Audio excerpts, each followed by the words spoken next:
بسم اللہ والصلاۃ والسلام علی رسول اللہ وعلی آلہ واصحابہ اجمعین۔ محترم سامعین و ناظرین، حالیہ دنوں میں بلوچستان میں ایک واقعہ بڑا دل خراش رونما ہوا، جس میں ایک لڑکا اور لڑکی جو کہ محبت کی شادی کرتے ہیں یا بھاگ کے شادی کرتے ہیں، ماں باپ کے اجازت کے بغیر شادی کرتے ہیں، تو غیرت کے نام پہ پنچایت بٹھا کے یا ویسے جو قبائلی لوگ ہیں انہوں نے مل کر ان کو ایک سنسان جگہ میں لے جا کر کے قتل کر دیا۔ اس پر آپ نے بڑی گفتگو سنی ہوگی، ویڈیوز دیکھی ہوں گی، کچھ باتیں میری بھی سن لیجئے۔ سب سے پہلے تو اس واقعے کی مذمت جتنی کی جائے کم ہے، اور یہ واقعہ ہونا نہیں چاہیے تھا، اس طرح سے قتل نہیں کرنا چاہیے تھا۔ دیکھیے، یہ سلطان وقت کا اور حاکم وقت کا کام ہے، اور یہ جج نے فیصلہ کرنا ہے، عدالت نے فیصلہ کرنا ہے شریعت کی روشنی میں کہ اس کو سزا کون سی دی جائے، کیسے دی جائے، اور پھر اس کے اوپر امپلیمنٹ کیا جائے، ورنہ تو فتنہ پھیلے گا، ورنہ تو یقیناً فساد ہوں گے۔ ہر بندہ ہی ہاتھ میں تلوار لے کے ایک دوسرے کو قتل کرے گا، جس کو جو لگے گا کہ یہاں یہ غلط ہے، یہاں یہ صحیح ہے، پھر تو خانہ جنگی جو ہے وہ ایک دم سے چھڑ جائے گی۔ اس کے اوپر اعلیٰ حضرت فاضل بریلوی رحمۃ اللہ تعالیٰ علیہ، اپنے وقت کے بہت بڑے امام، وقت کے مجدد، بہت بڑے اللہ کے ولی، اور یہ شہرہ آفاق آپ کی کتاب ہے، اس کی جلد نمبر 13 ہے اور اس کا صفحہ نمبر 629 ہے، 629۔ اس میں اعلیٰ حضرت فاضل بریلوی رحمۃ اللہ تعالیٰ علیہ سے اسی طرح کا ایک سوال ہوا، میں وہ پڑھ دیتا ہوں۔ اور بعض واقعات یہ ہیں کہ جب ان کے نزدیک عورت کا کسی بیگانہ کے ساتھ بیٹھتا ہوا یا آتا جاتا ہوا دیکھتے ہیں تو پہلے چند مرتبہ اسے منع کرتے ہیں، اور اس کے باز نہ رہنے کے بعد اس عورت کو قتل کر دیتے ہیں۔ جواباً آپ ارشاد فرماتے ہوئے فرماتے ہیں، ان مرد و زن کا قتل محض حرام ہے، فقط آنے جانے اٹھنے بیٹھنے کی سزا شریعت نے بھی قتل نہ رکھی، نہ اس قدر خلوت کو مستلزم، اور حق یہ ہے کہ مجرد خلوت بلکہ دواعی پر بھی شرع مطہر نے قتل نہ رکھا، اور سیاست کا اختیار غیر سلطان کو نہیں بلکہ سلطان کو بھی علی الاطلاق نہیں۔ یہ سب کچھ شرع سے بلا خفا معلوم ہے، لا جرم یہ ناحق قتل مسلم ہوا، اور وہ سخت کبیرہ شدیدہ ہے، اور قاتل پر قصاص عائد۔ کیا معنی یہ ہے کہ جس نے قتل کیا ہے اس کو سزا دی جائے گی اور قصاص لیا جائے گا۔ اس نے کیوں قتل کیا؟ تو یہ جو مقتدر ادارے ہیں انہیں چاہیے کہ ایسے لوگوں کو پکڑ کے انہیں بھی قتل کیا جائے اور ان کو قرار باقی سزا دی جائے، وگرنہ تو ہر بندے نے لاٹھی اٹھانی ہے، اور جس کو جو سمجھ آئے گی اس کے مطابق وہ دوسرے کو سزا دینا شروع ہو جائے گا۔ تو سزا کا اختیار حاکم اسلام کو ہے، قاضی شرع کو ہے، اور سلطان وقت کو ہے کہ وہ سزا دے گا اور عدالتیں فیصلہ کریں گی۔ اللہ تبارک و تعالیٰ سمجھ کی توفیق دے۔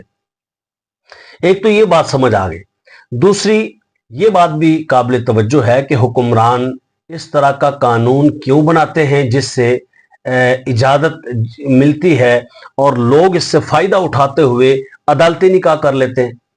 انتہائی ظلم ہے، انتہائی جبر ہے کہ اس طریقے سے جو ہے وہ شرع کے ساتھ کھلواڑ کیا جا رہا ہے۔ لڑکا لڑکی اگر راضی ہیں تو وہ عدالت میں چلے جائیں، ان کی ماں راضی ہے یا نہیں راضی اس سے کوئی غرض نہیں، ان کا باپ مرتا ہے مر جائے، ماں غم سے اس کی ناک کٹتی ہے، وہ خود مر جاتی ہے، بے ہوش ہوتی ہے، ساری زندگی کے لیے ذہنی اپاہج ہو جاتی ہے، ہو جائے بھلے، ان کی عزت تار تار ہوتی ہے، ہو جائے، ان کی پگڑیاں اچھلتی ہیں اچھل جائیں، لیکن لڑکی اور لڑکا راضی ہیں تو عدالت میں اپنا ہی جناب وہ نکاح خواں بھی ہوگا، اور وہاں جو ہے وہ گواہیاں دینے والے بھی ہوں گے، اور ان کا نکاح پڑھ کے ان کو تحفظ فراہم کیا جائے گا۔ خبردار، یہ لکھ دیا گیا ہے کہ ان کو کوئی ہاتھ بھی لگائے تو اس قانون کو فی الفور ختم کیا جائے، اور ایسے قوانین بنائے جائیں۔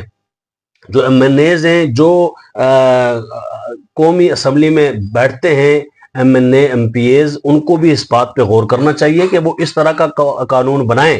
یہ اہل اقتدار لوگ، مقتدر حلقہ اس پر غور کرے کہ جن قوانین سے، ایسے قوانین کہ جن قوانین سے نکاح آسان ہو، اور ماں باپ کی مرضی اور فریقین کی مرضی کے مطابق اتنا آسان نکاح ہو کہ جناب پتہ چلے کہ گلی محلے میں روزانہ کی بنیاد پہ کہیں خوشی ہے اور شادی ہو رہی ہے۔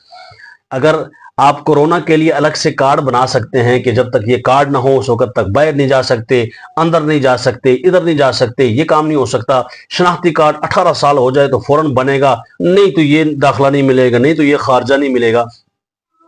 تو بھائی اس طرح کا کوئی نکاح کارڈ بھی بنا لیں، نکاح نامہ کارڈ بھی بنا لیں کہ جس نے آپ کے نزدیک چلو 18 سال کا بندہ بالغ ہوتا ہے تو اسی وقت کا ہی بنا لیں کہ جس کے پاس یہ نکاح نامہ نہیں ہوگا یا وہ نکاح نہیں کرے گا، اتنا آسان بنا دیں کہ جناب اس کو آپ ایک لمٹ بنا دیں کہ اتنا آپ خرچہ کریں، یا آپ خود بتا دیں کہ جناب ایسا قانون ہے کہ جس کی شادی ہوگی اتنا خرچہ ہم دیں گے، اتنا خرچہ شادی کا ہم دیں گے، اور پھر آپ ایسا کارڈ بنائیں۔ دیکھیں کس طریقے اور بھی سوچ کے حل نکل سکتے ہیں۔ تو مقتدر حل کے اس پر غور کریں، سنجیدہ لیں اور نسلوں کو خدارہ بچائیں، وگرنہ یہی کام ہوتے رہیں گے۔ آپ نہیں جانتے، میڈیا نے دکھا دیا، یہ ویڈیو وائرل ہو گئی، یہ ویڈیو آ گئی تو لوگوں تک پہنچ گئی اور آپ کو معلوم پڑا۔ کئی لوگوں کو میں جانتا ہوں کہ جنہوں نے اپنے بچیوں کو اس طرح کرنے کی وجہ سے، عدالتی نکاح کی وجہ سے ان کو گھروں سے نکال دیا۔ اب ان کے پاس نہ گھر ہے، نہ پہننے کے لیے کپڑے ہیں، نہ کھانے کے لیے کوئی خورد و نوش کا سامان ہے، کچھ بھی نہیں ہے، نہ نوکری ہے، بس وہ اکیلے گھوم پھر کے رسوا ہو رہے ہیں، ذلیل ہو رہے ہیں۔ گھر والے کہتے ہیں جی ہماری مرضی کے خلاف کیا تھا، جہاں مرضی رہو۔ تو نہ ایسے غلط قوانین بنتے اور نہ ایسا ہوتا۔ بلہذا شریعت کی روشنی میں ہی جو چیز چلے گی اس کو دوام ہے، اس کو عظمت ہے، اس کو سلام ہے۔ وگرنہ دیکھیں مفتی طارق مسعود، اس نے کتنی غلیظ باتیں کی اور کیسا گمراہ کن بیان دیا۔ اس نے کہا جی یہ تو جناب ان سے تو بہتر ہے نا کہ جنہوں نے زنا کیا ہے، چلو انہوں نے مرضی سے شادی کر لی، محبت کی شادی کر لی، ماں کو بھی پتہ کوئی نہیں، باپ کو بھی پتہ کوئی نہیں، بہن بھائیوں کو بھی پتہ کوئی نہیں، اور یہ بھاگ کے چلے گئے، انہوں نے نکاح کر لی۔ ان سے تو بہتر ہے کم از کم نکاح تو کیا، چلو ماں سے پوچھا یا نہیں پوچھا۔ میں نہیں کہتا کہ مفتی طارق مسعود صاحب کی بیٹی کے ساتھ ایسا ہو، اللہ نہ کرے کسی کی بیٹی کے ساتھ ایسا ہو، کبھی کسی کے ساتھ ایسا نہ ہو، کسی کی ماں نہ روئے، باپ نہ روئے، کسی کی عزت پہ داغ نہ لگے، کسی کی جو ہے وہ ساری زندگی کی محنت رائے گاہ نہ چلی جائے، کسی کی پگڑی کاٹ کے پھٹ کے گر نہ جائے، کبھی ایسا کسی کے ساتھ نہ ہو۔ لیکن یہ مفتی طارق مسعود جس نے غلیظ ترین بیان دیا ہے، اور اس سے کتنے نوجوان گمراہ ہوں گے، آپ اندازہ لگائیں کتنے نوجوان گمراہ ہوں گے اور کہیں گے مفتی طارق ٹھیک کہہ رہا ہے بھائی، لہذا یہ اس زنا سے بہتر تو یہ ہے۔ حالانکہ کہنا چاہیے تھا کہ نہ تم بھاگ کے شادی کرو، نہ ہی تم ڈیٹ پہ جاؤ زنا کرو۔ یہ کہتا ہے اس زنا اور ڈیٹ سے بہتر ہے کہ نکاح کر لو۔ کیسا نکاح کر لو؟ نہ ماں کو پتہ چلے، نہ باپ کو پتہ چلے، محبت کا نکاح ہو گیا۔ نہیں، کہنا یہ چاہیے تھا، اور یہی حقیقت ہے کہ نہ ماں باپ کی سے بغیر پوچھے، یعنی ان کو پتہ ہونا چاہیے، ان کو راضی کرو، نہیں راضی ان کے پاؤں پڑ جاؤ، ان کو مناؤ کسی بھی طریقے سے مناؤ، وہ آپ کی جنت ہیں۔ آپ کیا سمجھتے ہیں ماں باپ کا کوئی رتبہ نہیں، کوئی مقام نہیں؟ انشکر لی ولی والدیک، اللہ قرآن میں فرماتا ہے میرا شکر ادا کرو اور اپنے والدین کا شکر ادا کرو۔